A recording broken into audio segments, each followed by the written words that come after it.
Actually, when I started, rap artist ako, 2009, I was nominated Best New Artist tsaka Best Male Hip Hop Artist sa Wave 89.1.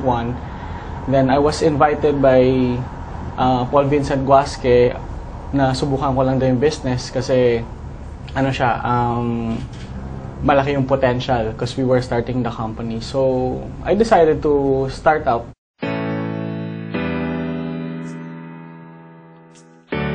Na akala nila hindi totoo, which is nung nagsimula ako, ganun din yung naiisip ko. Kala ko rin imposible, kala ko hindi totoo. May mga bagay na kala namin dati pang mayaman lang. Nung pala, kahit na ordinaryong tao ka, ginawa ko siyang pikit mata lang. Kasi minsan may mga panahon na mas malayo, mas matagal pa yung biyahe ko sa kakausapin ko. Pero ang maganda nun, at the end of the day, sulit pala yung haba ng biyahe dahil hindi na lang sa kinikita, kung hindi sa mga taong natutulungan namin. Huwag mo silang kaibiganin dahil kumikita ka sa kanila. Mas maganda sigurong pakinggan na kaibigan mo kasi sila, kaya sila kumikita. Mas maganda kasing gawin mo yung passion mo ng libre dahil hindi mo problema yung pera.